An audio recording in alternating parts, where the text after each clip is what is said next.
ಯಳಸಂಗಿ ಗ್ರಾಮದ ಸದ್ಗುರು ಶ್ರೀ ಸಿದ್ಧಾರೂಢ ಮಠದ ರಜತ ಮಹೋತ್ಸವ ಹಾಗೂ ಪರಮಾನಂದ ಸಿದ್ಧಾರೂಢ ಭಾರತಿ ಮಹಾಸ್ವಾಮಿಗಳ ದ್ವಾದಶ ಪಟ್ಟಾಧಿಕಾರ ಮಹೋತ್ಸವದ ರವಿವಾರ ಸಾಯಂಕಾಲ ಕಾರ್ಯಕ್ರಮ ಅದ್ದೂರಿಯಾಗಿ ಜರುಗಿತು. ಈ ವಿಶೇಷ ಕಾರ್ಯಕ್ರಮದ ವಿಶೇಷ ಅತಿಥಿಗಳಾಗಿ ಆಗಮಿಸಿದ ಕನೇರಿ ಮಠದ ಶ್ರೀಗಳು ಭಾರತೀಯ ಸಂಸ್ಕೃತಿ, ಸಾವಯವ ಕೃಷಿ ಸೇರಿದಂತೆ ಹಲವು ವಿಚಾರಗಳ ಕುರಿತು ಸುದೀರ್ಘವಾಗಿ ಮಾತನಾಡಿದರು. ನಿಮ್ಮ ಹೆಣ್ಣು ಮಕ್ಕಳದಾವಲ್ಲ, ನಾವು ರೈತರಿಗೆ ಕೊಡ್ತೀವಿ, ಚಲೋ ರೈತರು ನೋಡಿ. ಕೆಲವು ಮಂದಿ ನನಗೆ ತಕರಾರು ಮಾಡಿದ್ರು, ನಾವು ರೈತರ ಮಕ್ಕಳಿಗೆ ಕೊಡ್ಬೇಕಂತ ಹೋಗಿದ್ದೀವ್ರಿ, ಹುಡುಗನ ಬಾಯಿ ಭಾಳ ಕೆಂಪಿತ್ತು ರೀ, ಅದಕ್ಕೆ ಒಲ್ಲೆ ಅಂದೀವಿ ಅಂತ. ನಾವು ಹುಡುಗರಿಗೆ ನಂದು ವಿನಂತಿ ಐತಿ, ನೀವು ಯುವಕರು ಅದಿರಲ್ಲ, ಚಟ ಹಚ್ಕೋಬೇಡ್ರಿ. ನಿಮ್ಮ ಬಾಯಿ ಕೆಂಪಾಗೋದು ಇದು ಒಳ್ಳೆ ಚಟ ಅಲ್ಲ. ಈ ವಯಸ್ಸಿನಾಗ ನೀವು ಗುಟ್ಕಾ ತಿಂದ್ರಿ ಅಂದ್ರೆ ಬಾಯಿ ಕೆಂಪಾದ್ರೆ ಏನು ದೊಡ್ಡ ಮಾತಾ ಅಂತ ನಾ ಅಂದೆ ಒಬ್ಬರಿಗೆ, ಪಾಲಕರಿಗೆ, ಹುಡುಗಿ ತಂದೆ ತಾಯಿಗೆ. ಅವ್ರಂದ್ರು, ನಮ್ಮ ಮಗಳನ್ನ ಬೇಗ ವಿಧವೆ ಮಾಡ್ಬೇಕಂತ ಇಚ್ಛಪಟ್ಟಿರೇನು ಗುರುಗಳೇ ಅಂದ್ರು. ಇವ ಗುಟ್ಕಾ ತಿಂತಾನಂದಾಗ ಹಿಂದಿಲ್ಲ ನಾಳೆ ಇವ್ ಕ್ಯಾನ್ಸರ್ ಆಗಿ ಸತ್ತು ಹೊಕ್ಕಾನ, ನಮ್ಮ ಹುಡುಗಿ ವಿಧವೆ ಆಗುದಿಲ್ಲ ಏನೋ ಅಂತಂದ್ರು. ನಂತರ ಕಾರ್ಯಕ್ರಮದ ಮುಖ್ಯ ಅತಿಥಿಗಳಾಗಿ ಆಗಮಿಸಿದ ಗೋಪಾಲ್ ಭಾಯ್ ಸುತಾರಿಯಾ ಅವರು ಸಾವಯವ ಕೃಷಿಯ ಕುರಿತು ರೈತರಲ್ಲಿ ಜಾಗೃತಿ ಮೂಡಿಸಿದ್ರು. ಹಣ್ಣಿರ್ಲಿ, ಹೂವಿರ್ಲಿ, ತೊಗರಿ, ಜೋಳ, ಉದ್ದ, ಹೆಸರ, ಕಡಲಿ, ಏನ್ ಬೇಕಾದ್ದು ಬೆಳೆ ಇರ್ಲಿ, ಆ ಎಲ್ಲ ಬೆಳೆಗಳಿಗೂ ಸಿಂಪಡಣೆ ಮಾಡ್ಲಿಕ್ಕೆ ಯೋಗ್ಯವಾಗಿರ್ತಕ್ಕಂಥದ್ದು. ಒಂದೊಂದಕ್ಕೊಂದೊಂದು ನೀವು ಔಷಧ ತರ್ತಿರಲ್ಲ, ಆ ಎಲ್ಲಕ್ಕಿಂತಲೂ ಮಹತ್ವದ್ದು. ಮತ್ತು ₹1 ಖರ್ಚಿಲ್ಲ, ಅವರು ಮಾರಾಟ ಮಾಡಬಹುದಾಗಿತ್ತು.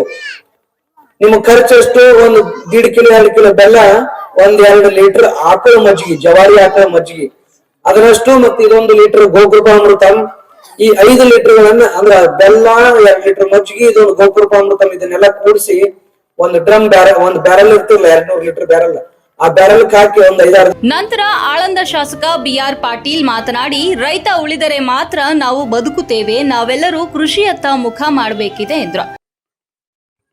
ಈ ಚಟಗಳು ಬಂದ್ರೆ ನಮ್ಮ ಸಮಾಜ ಹೇಳುವಂತ ನಾನು ಕೂಡ ನೆಲದ ಮೇಲೆ ನಿಷ್ಠುರವಾಗಿ ಹೇಳ್ತಾ ಇದ್ದೀನಿ. ಒಬ್ಬ ರಾಜಕಾರಣಿಯಾಗಿ ಯಾರು ಕೂಡ ಹೇಳಲ್ಲ, ಅದ್ ನಾನು ಹೇಳ್ತೀನಿ. ನನಗೆ ಓದಿನ ಮುಖ್ಯ ಅಲ್ಲ, ನನ್ನ ಜನರು ಬದುಕು ಮುಖ್ಯ. ಮನುಷ್ಯ ಗೆದ್ದುಕೊಳ್ತಾನೆ, ಸೋಲ್ಬೇಕು ಬೇರೆ. ಗಾಂಧೀಜಿ ಒಂದು ಎಲೆಕ್ಷನ್ ಬರಲಿಲ್ಲ, ಪಂಚಾಯತ್ ಮೆಂಬರ್ ಆಗಲಿಲ್ಲ, ಜಿಲ್ಲಾ ಪಂಚಾಯತ್ ಆಗಲಿಲ್ಲ, ಪ್ರಧಾನಮಂತ್ರಿ ಆಗಲಿಲ್ಲ. ಆದ್ರೆ ಗಾಂಧೀಜಿ ಇವತ್ತು ದೇಶದ ರಾಷ್ಟ್ರೀಯ ಪಿತಾ ಅಂತ ನಾವು ಕರಿತೀವಿ. ನಾನು ಜಯಪ್ರಕಾಶ್ ನಾರಾಯಣ ಚಳವಳಿಯಲ್ಲೇ ಬಂದಂತವ್ರು, 6 ತಿಂಗಳ ಜೈಲಿಗೆ ಹೋಗುವಂತವ್ರು. ಇವತ್ತು ಜಯಪ್ರಕಾಶ್ ನಾರಾಯಣ್ ಪಂಚಾಯತ್ ಮೆಂಬರ್ ಆಗಿರ್ಲಿಲ್ಲ, MP ಆಗಿರ್ಲಿಲ್ಲ, MLA ಆಗಿರ್ಲಿಲ್ಲ, ಮಂತ್ರಿ ಆಗಿರ್ಲಿಲ್ಲ. ನಂತರ ಮಹಾರಾಷ್ಟ್ರ ಸರ್ಕಾರದ ಮಾಜಿ ಗೃಹ ಮಂತ್ರಿ ಸಿದ್ದರಾಮ ಮೇತ್ರೆ ಮಾತನಾಡಿ, ಪರಮ ಪೂಜ್ಯ ಪರಮಾನಂದ ಮಹಾಸ್ವಾಮಿಗಳು ಇಂತಹ ಐತಿಹಾಸಿಕ ಕಾರ್ಯಕ್ರಮ ಮಾಡುತ್ತಿರುವುದು ತುಂಬಾ ಖುಷಿಯಾಗಿದೆ. ಯಾವುದೇ ಆಡಂಬರವಿಲ್ಲದೆ ಕೇವಲ ಸಮಾಜದ ಹಿತಕ್ಕಾಗಿ ಕಾರ್ಯಕ್ರಮ ಆಯೋಜನೆ ಮಾಡಿ ರೈತರ ಬಗ್ಗೆ ಕಾಳಜಿ ವಹಿಸಿರುವುದು ಅತ್ಯಂತ ಆನಂದ ನೀಡಿದೆ ಎಂದರು. ಗೋಮೂತ್ರ ಎಷ್ಟು ಉಪಯೋಗ ಇದೆ, ಈಗೆಲ್ಲ ಈ ಪೆಸ್ಟಿಸೈಡ್ ಅಲ್ಲಿ ಯೂರಿಯಾ ಎಲ್ಲ ವಾಪರಿಸ್ತೇವೆ, ಅದೇಟ್ ನಮ್ಗೆ ಹಾನಿಕಾರಕ ಅದ. ಇದೆಲ್ಲ ಸವಿಸ್ತರಾಗಿ ಅವ್ರು ನಮ್ಮ ಮುಂದೆ ಹೇಳ್ಯಾರ. ಅವ್ರು ಪ್ರಾಕ್ಟಿಕಲ್ ಮಾಡೋದ್ರೊಳಗ ದೇಶದಿಂದ ಹೇಳಕತ್ತಿರ 8 ಲಕ್ಷ ಶೇತಕರಿ ಮಂದಿಗಳ ಜೋಡಿಸೋದಲ್ಲ. ನಾವೆಲ್ಲರೂ ಪ್ರಯತ್ನ ಮಾಡಿದ್ರೆ ಈಗ ಎಲ್ಲ ಕಡೆ ನಮ್ಮೆಲ್ಲ ರೈತರು ಆತ್ಮಹತ್ಯೆ ಆಗಲಕತ್ತಾವ, ಆತ್ಮಹತ್ಯೆ ಆಗಲತ್ತಾವ. ಇದು ಹೇಳೋದು ಖರೆ, ಅದು ವಸ್ತುತಿದ್ದೆ ಯಾರು ಬಹಳಷ್ಟು ಎಲ್ಲ ನಮ್ಮ ತಂಗಿದ ಕೂತಾರೆ. ಎಲ್ಲ ಇಲ್ಲಿ ಗಂಡಿಗೆಲ್ಲ ಹೊಲ ಇದ್ದು ಗಂಡು ಬೇಕು, ತಾಟಕ್ ನಾವು ಹೋಗಲ್ಲ, ಕೆಲಸ ನಾವು ಮಾಡೋದು. ಇದೇ ಸಂದರ್ಭದಲ್ಲಿ ವಿವಿಧ ಕ್ಷೇತ್ರದಲ್ಲಿ ಸಾಧನೆ ಮಾಡಿದ 25 ಸಾಧಕರನ್ನ ಗುರುತಿಸಿ ವೇದಿಕೆ ಮೇಲೆ ಸನ್ಮಾನಿಸಿ ಗೌರವಿಸಲಾಯಿತು. ನಂತರ ಕಾರ್ಯಕ್ರಮದಲ್ಲಿ ಸಾಧಕರ ಸಾಲಿನಲ್ಲಿ ಉಪಸ್ಥಿತರಿದ್ದಂತಹ ಖ್ಯಾತ ಹಾಸ್ಯ ಕಲಾವಿದ ಗುಂಡಣ್ಣ ಡಿಗ್ಗಿ ಸಾರ್ವಜನಿಕರನ್ನ ನಕ್ಕು ನಲಿಸಿದ್ರು.